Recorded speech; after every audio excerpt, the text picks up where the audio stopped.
de la tarde, Venezuela, Argentina.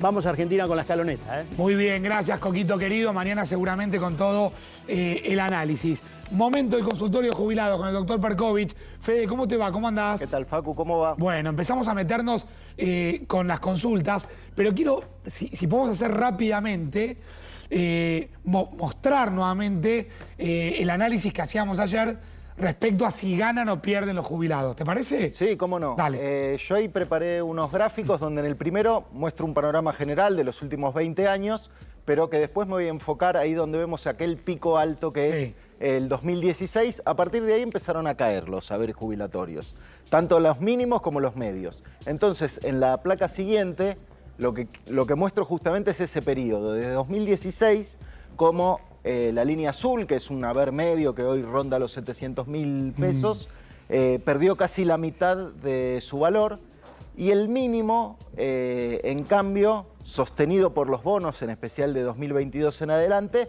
se mantenía en una línea que serían 400.000 pesos de hoy, ¿no?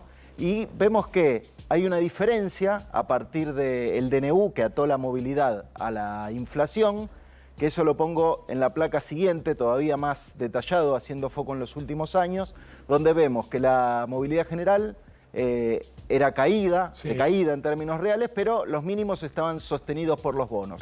A partir del DNU y el bono fijo en 70.000, eso se mantuvo en una raya plana, y a diferencia del resto de las prestaciones, que tiene esa forma de B corta donde algo se recuperaron.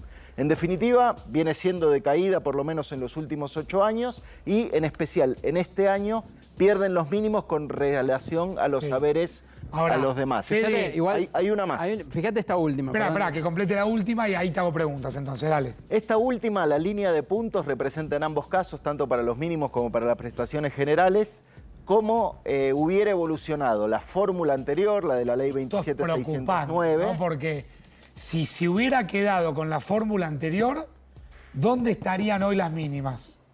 Y estarían un poquitito más arriba. En las medias la diferencia en ese haber de 700.000 era de unos 100.000, y la mínima estaría en 337 para 337.000 para septiembre en lugar de 304. O sea, igual, ¿cuántos mangos más?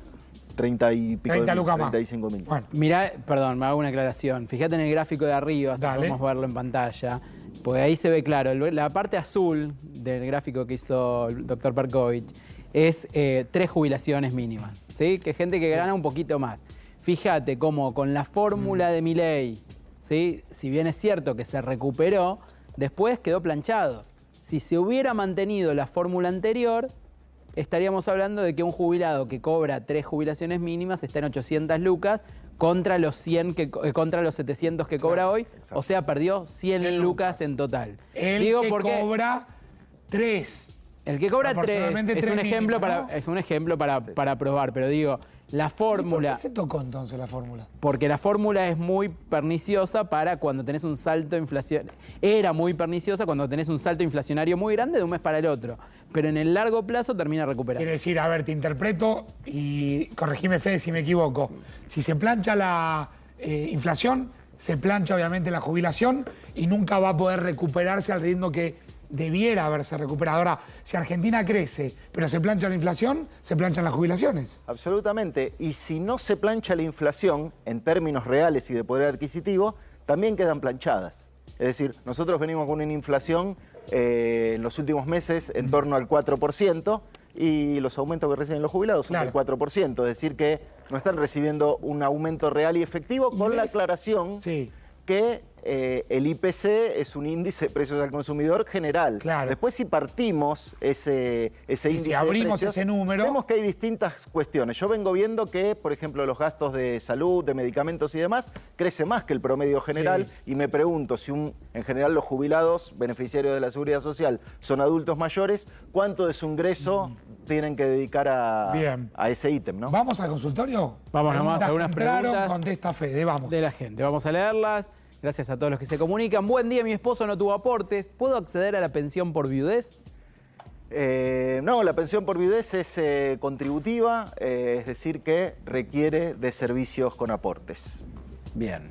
¿Alguno más que tengamos? Recuerden que pueden entrar a nuestro teléfono siempre, 11 36 40 3744. Yo para el final voy a dejar una pregunta que tiene que ver con Winocur. Dale. Buen día, tengo 60 años y 35 de aportes. Desde 2017 tengo RTI y debo volver a una junta médica por segunda vez. ¿Quedaría con la jubilación definitiva? ¿Qué es RTI primero? RTI es retiro transitorio por invalidez. La llamada jubilación por invalidez, retiro por invalidez, siempre se otorga de manera transitoria y requiere de un dictamen médico posterior a partir de los 3 años que tiene ese beneficio para volverlo definitivo.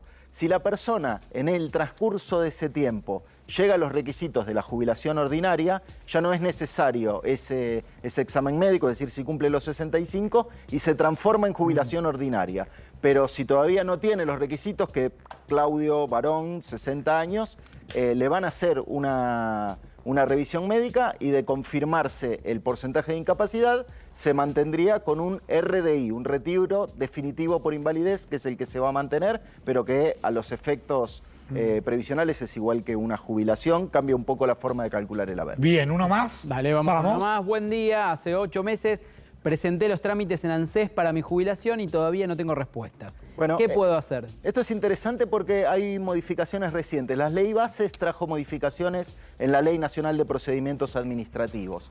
Esta persona, que antes tendría que preparar un camino judicial, directamente puede presentarse con un abogado para hacer un amparo por mora de la administración, donde un juez intime el ANSES a resolver. Pero siempre es más conveniente a lo mejor ver si efectivamente ANSES lo resuelve. Entonces es recomendable, por si ese expediente quedó colgado en una parte, mediante una notificación fehaciente, ya sea una carta documento, una nota, dirigirse al jefe de la oficina o al director ejecutivo de ANSES pidiendo un pronto despacho de ese expediente. Bueno, la consulta mía es ¿cuándo se jubila Winocur? ¿Estamos cerca? Falta. ¿Estamos lejos? Falta. Lo podemos analizar, lo que pasa es que va a requerir Winocur? cierto tiempo. 42 años. 62, estás a 3. 42 años y tengo... Hay que ver si son los aportes también. Lo que pasa es que tengo un tema de aporte. Claro. Dejémoslo ahí. Los varones recién a los 47 llegamos a poder cumplir a los 40 y sí, a los 30 años de aporte. Bien. ¿Por qué a los 47? Y porque si trabajaste seguido desde los 18 años, que es la edad mínima para trabajar... Me dice nuestra productora Noé, que ha tenido un día tremendo, que si no nos despedimos, nos van a jubilar. Periodista, 30 años de aporte. Winocur hace secretos al aire. ¿Me entendiste? Gracias. No. Cata, gracias. Javi, gracias. Wino, gracias. Mañana, 12 del mediodía, estamos acá en el feriado, por supuesto, para compartir todas las noticias. Chau, chau.